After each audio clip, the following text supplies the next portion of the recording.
nosso programa de hoje é sobre o Santo António. É muito curioso isto. Tudo quanto em Portugal se conta sobre o Santo António nunca aconteceu. E nada do que aconteceu de verdade, e foi muito, a Santo António se conta em Portugal. Acho que basta isso para justificar este programa.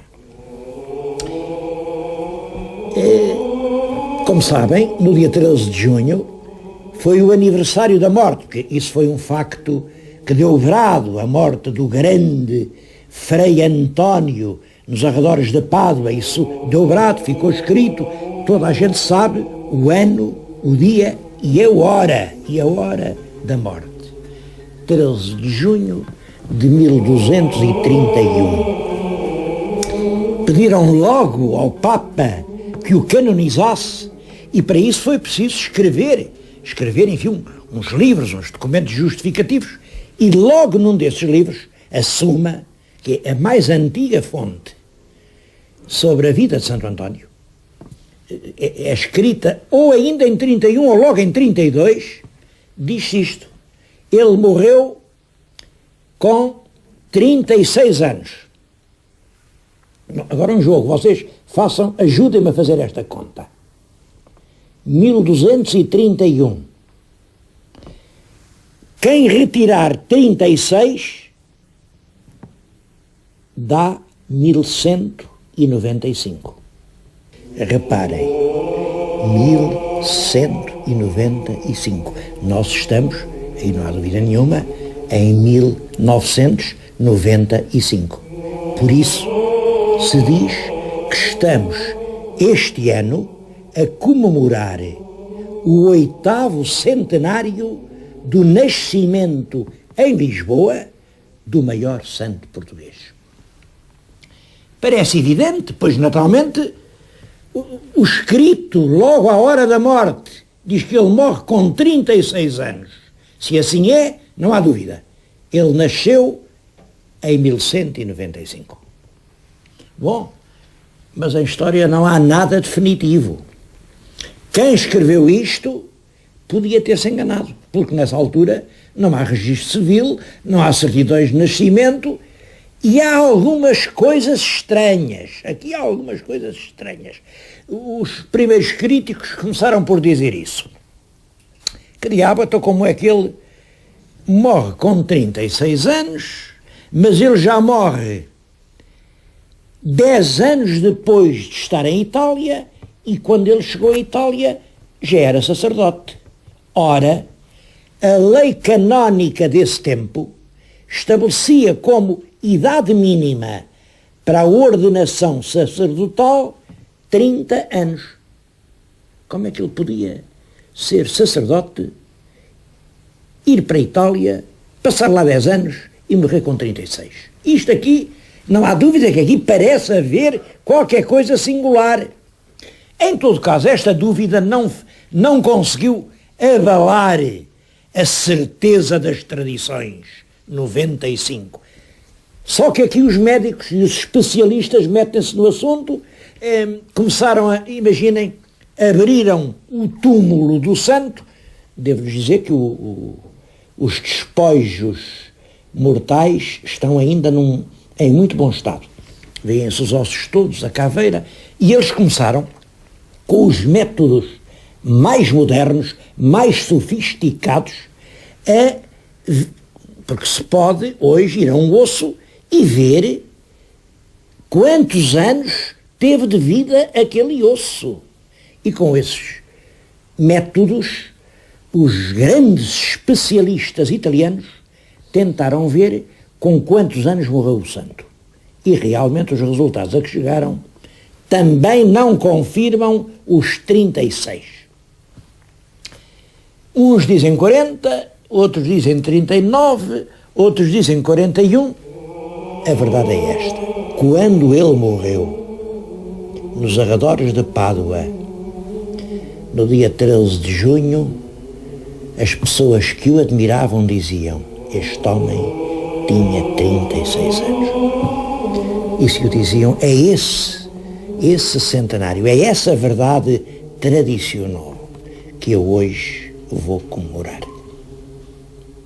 Eu, confesso-lhes, gostaria muito de poder fazer este programa nos locais que estão ligados à vida e à morte do grande santo português. Em vez de estar aqui, fechado numa casa, gostava de levar os meus telespectadores comigo a Coimbra, a Marrocos, para onde ele foi, daí às praias da Sicília, para onde o mar o atirou, estar no ambiente místico de Assis, ir aos arredores de Forlì, estar em Pádua, em suma, viver a própria ambiência espiritual que rodeou a vida do nosso santo. Infelizmente, isso não foi possível. E se posso fazer este pequeno programa, devo à amizade de um amigo que vive aqui na terra em que eu nasci, que trago no coração, como eu digo, na Leiria, minha Leiria.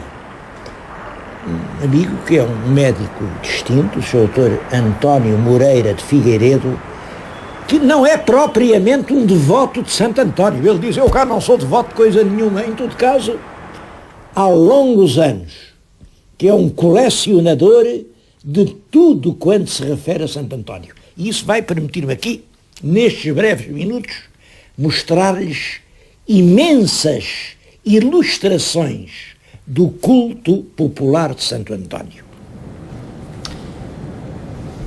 A história do santo começa em Lisboa, ele nasceu realmente em Lisboa, o ano tradicional é 95, mas também, se não foi 95, se os tais médicos têm razão, foi 90, e no fundo é tudo a mesma coisa. E nasceu de uma família, os biógrafos dizem, de uma ilustre família. Eu sei lá se era ilustre, se não. Eu sei lá. Nem ninguém sabe. Claro, no século XVIII, quando uma pessoa era ilustre, tinha que ser fidalgo. Eu tenho aqui um livrinho, é o Sr. Figueiredo que coleciona, isto é um livro precioso, que tem nem mais nem menos que um epítome genealógico do Santo António. Isto é um livro de 1730, que diz que o Santo António vinha de linhagem real, porque ele era António de Bulhões. Ora, Bulhões tem a ver com Godofredo de Bouillon, o conde em França e rei de Jerusalém. Pelo lado da mãe era Taveira. Imaginem que fidalgo, hein? Taveira. Os ilustres Taveiras, eu acho que vocês conhecem. Os Taveiras, hein? Eu até julgo, o pai era Martinho Bulhões. Eu acho que isso, Bulhões, também é uma pura conjetura minha. Estou para aqui também agora a imaginar como os outros imaginaram. A minha certeza vale tanto como as certezas alheias. É uma pura possibilidade. Mas eu acho que isso de Bulhões é apenas o plural de bulhão. E bulhão queria dizer a moeda de cobre, uma moeda, não era cobre, era uma liga metálica, era a moeda pequena. A gente hoje diz os cobres.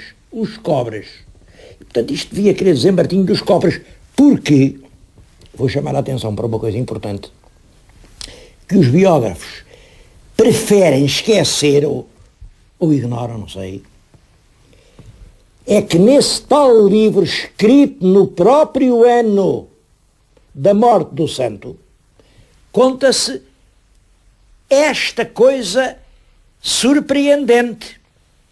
O pai do santo, o tal Martinho de Lisboa, tinha que receber uns dinheiros por conta do rei.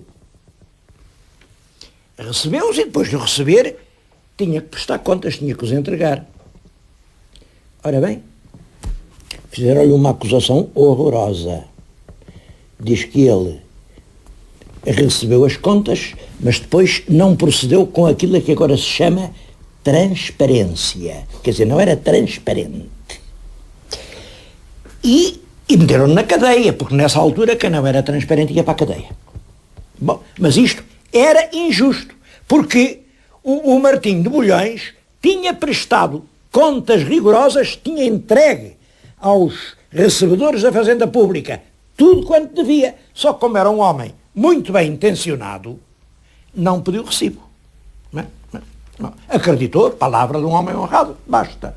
E como não tinha recebido, o maroto do ministro que recebeu o dinheiro disse, não, ele a mim não pagou nada. Meteram-no na cadeia. Só que o Santos estava lá em Itália, ouviu isto, chegou-lhe, e ele aparece em Lisboa. Isto é o primeiro milagre de ubiquidade. E aparece em Lisboa, e ali, em nome de Deus, intima o ministro a dizer a verdade. E é claro, a verdade é realmente como o azeite, vem sempre ao de cima. O corrupto era o ministro e o transparente era o pai do santo. E assim foi restituída a liberdade. Quero-lhes dizer que no século XIII, quem arrecadava os impostos eram os judeus. E, a meu ver, é isto que explica que em Portugal, quando se conta a história do Santo António Vila de Lisboa, mudou-se, escamotearam isto e disseram, não, ele veio livrar o pai da forca porque foi no quintal do pai que enterraram o tal homem. E omitem completamente esta coisa um bocado indiscreta. Não, ele era um recebedor de impostos por conta do rei, porque receber impostos queria dizer, era judeu. Sabemos que frequentou a escola catedralícia em Lisboa, isto é, andou na Sé. É lá que ele aprendeu a ler, a escrever, certamente o seu primeiro latim. E é curioso que ainda hoje, na Sé, há lembranças de Santo António. Coimbra tem um papel extremamente importante na história deste Fernando Martins, filho de Martim, claro. Martim Bulhões, porque o Bulhão, como eu penso, era a alcunha, Fernando Martins. Ele estuda ali.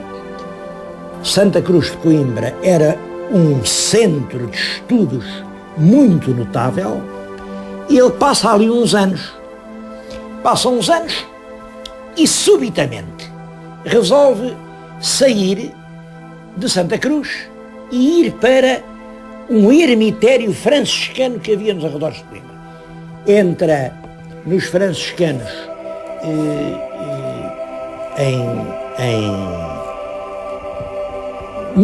já no verão do ano 1220, está lá 2 ou 3 meses, porque no outono arranja um barco e vai para Marrocos.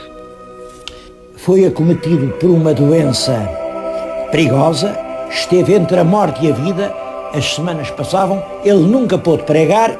Bom, e a solução foi, meter-se num barco para voltar a Portugal. Só que o barco, ao atravessar o Mediterrâneo, é apanhado por fortíssimas rajadas de vento, perde-se nos temporais e vai dar a Itália, exatamente a uma praia deserta da ilha Sicília. Chega ali, moribundo, é recolhido num pequeno convento de franciscanos que já lá existe e está ali a ser tratado, quando chega uma notícia. O irmão Francisco de Assis vai reunir em Assis uma reunião geral de todos os franciscanos da Europa. Todos, portanto, inclui o pobre frade português. E o frade ali vai, sai da Sicília, chega à Itália, percorre a pé todo aquele caminho e vai a Assis assistir ao Congresso Franciscano. Bom, nesse primeiro congresso não se sabe de nada que ele tenha feito, porque naturalmente era um homem que ia de fora, não percebia ainda as questões que já eram muito difíceis. Nessa grande reunião de franciscanos, distribuíram os sacerdotes, enfim, pelos vários lugares, e naturalmente ninguém pediu a ajuda daquele pobre padre português, doente, cambaleante. Mas, feitas as distribuições, havia um lugarito que ninguém quis. Em Forli havia já um lugar de franciscanos que não tinha padre nenhum, não tinha nenhum sacerdote. E sem sacerdote, quem havia de dizer a missa, quem havia de ministrar os sacramentos, mas ninguém queria ir para Forli. E o santo humildemente disse, bom, se ninguém quer, eu vou. E foi para Forli. É o primeiro passo do santo em Itália. E foi em Forli que um dia ele lá era o padre realmente da pequena comunidade, uma comunidade de 6, mas o trabalho dele era a cozinha. Areava realmente as caldeiras onde se fazia a comida, puxava o brilho do chão, porque, dizia, ele era imensamente humilde e pensava que a vaidade, o orgulho, é um grande obstáculo a separar os homens do caminho do céu. Estava ali, era preciso fazer lá uma festa religiosa, tinham falado a um pregador de fora para ir, mas o pregador faltou. E aí os irmãos disseram-lhe, irmão, sois o único padre que aqui está. Isto tem que meter a homilia, é preciso que alguém fale. E ele então, envergonhado, teve de falar. E fê-lo com fulgor, com um entusiasmo, com uma paixão, com um coração que deixaram toda a gente deslumbrada. Afinal, aquele pobre irmão que esfregava os chãos da cozinha tinha uma palavra de ouro, era capaz de fazer mover as próprias montanhas. A partir daí, a partir do sermão de Forli, a vida de António é uma permanente glória. Ele viveu só 10 anos em Itália, chegou a falar em Roma. Esse discurso de Roma, para mim, é das coisas mais emocionantes, porque os romanos não sabiam latim e ele não sabia falar o dialeto de Roma. Aliás, a Itália, nessa altura, estava a renascer os espíritos nacionais e havia já mais de uma dezena de línguas italianas. E os grandes pregadores resolviam isso, dizendo cada frase, primeiro numa língua, depois noutra, depois noutra, depois noutra, repetindo a mesma frase em todas as línguas que os ouvintes entendiam. Só que o santo português chega ao púlpito e fala uma língua só. Fala com gestos, fala com o fulgor dos olhos. Ele só tem uma coisa para dizer, uma coisa simples. É que dentro de nós, há uma pequena chama, que é a chama de Deus. E o que é preciso é deixá-la arder, deixá-la abrasar-nos, e assim seremos verdadeiramente filhos de Deus e irmãos de todos nós. Essa mensagem dita, portanto, numa mistura deslumbrou, porque toda a gente entendeu e consideraram que era milagre. Esse prestígio imenso leva a designá-lo, uns anos mais tarde, para superior da Ordem dos Franciscanos no norte da Itália. O norte da Itália é uma região civilizadíssima, com grandes cidades. Já então há centenas de frades, de irmãos franciscanos, e é já um altíssimo cargo que ele aí exerce.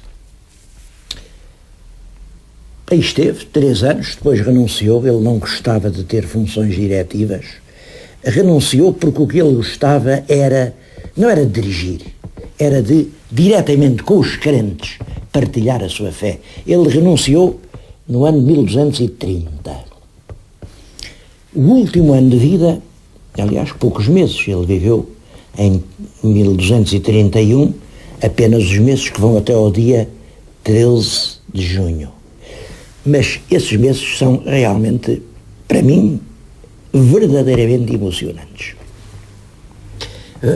Ele já não é o superior, é apenas pregador. Aproxima-se a Páscoa e ele resolve, durante a Quaresma, a palavra portuguesa que vem do latim quadragésima, e quadragésima quer dizer 40, são 40 dias antes da Páscoa. resolve, em cada dia, pregar aos habitantes de Pádua um sermão. 40 dias a falar ao seu povo. De semana para semana, ele tem que mudar de templo, porque vêm centenas, depois milhares, depois dezenas de milhares. A fonte manuscrita, escrita depois da morte, diz que chegou a ter 30.000 pessoas que o queriam ouvir. E a palavra dele convence. A verdade é que ele não aguentou esse esforço terrível da Quaresma de 1231. A Páscoa passa e ele são meses de agonia e vem a morrer no dia 13 de junho. Logo a seguir, a cidade pede ao Papa a sua canonização. É um caso espantoso na história da Igreja. Menos de um ano antes da morte foi canonizado. O que não admira, porque o Papa conhecia-o, o Papa tinha-o ouvido pregar. O Papa era então cardeal, ao ouvi-lo disse: mas este homem é a própria arca do testamento. Tal era a cultura e o saber das escrituras do frade português. Bom, ele aqui a Portugal chegou, o culto chegou mais tarde, eu não sei ao certo como é que se pode explicar esse atraso enorme, mas no século XIII e XIV não há vestígios de um culto antoniano em Portugal. No século XV é certo que para ele contribuiu fortemente o cardeal Dom Jorge da Costa, que estava em Roma. Eu não posso dizer que fosse ele a introduzi-lo, mas que contribuiu para o instalar, é verdade. No século XVI esse culto generaliza-se, e então aqui no Brasil há inúmeras terras de Santo António, capelas de Santo António, imagens de Santo António, e Santo António transforma-se num santo popular. Há uma coisa curiosa que normalmente me perguntam: porquê é que o santo tem um menino ao colo? Isso é uma coisa que tem que ser explicada. O santo não tem realmente nada a ver com o menino Jesus. Tem a ver é com o livro, porque ele era um homem extremamente culto, como dizia o Papa, era a arca do testamento, e aquele livro significa uma coisa que é verdade: ele é doutor da Igreja. Mas, na suma, no tal livro, escrito na altura da morte, conta-se que um dia um frade viu vir uma luz brilhante das frestas da porta da cela que ele habitava. Foi espreitar. Que luz era aquela? Então dá com este quadro: o santo em êxtase olha ao céu, e no céu está o vulto de um Jesus que lhe sorri e lhe faz gestos amistosos. É este relato do frade que o Santo António nunca contou isso. Em nenhum dos sermões de Santo António há alusão a esse aparecimento do Menino Jesus. Mas lá que foi contado por um companheiro foi, e por isso, como os escultores populares não podem fazer a imagem do santo e pôr o menino no ar, deram esta solução engenhosa, que eu acho é realmente curiosa: sentar o menino em cima do livro. Porque o livro, o Evangelho, segundo o próprio santo, só servia para pôr os homens em contacto direto com Deus. A falar de Santo António eu nunca mais me calava, mas tenho que acabar, e quero acabar com um pedido a Santo António. O que estão a ver é uma peça feita agora, nas Caldas da Rainha, uma peça lindíssima. Apresenta a versão portuguesa, porque o doutor de Bolonha, o professor das universidades, em Portugal transformou-se no santo casamenteiro, o santo que conserta as bilhas da rapariga que deixou quebrar a bilha. Bom, eu acho que nesta altura ele consertava as bilhas, agora bem podia consertar a fonte. E aqui ele iria: há tantos meses a fonte grande está partida, que eu ouso fazer ao Santo António o pedido de mais um milagre. Quando é que esta gente vai consertar aquela fonte?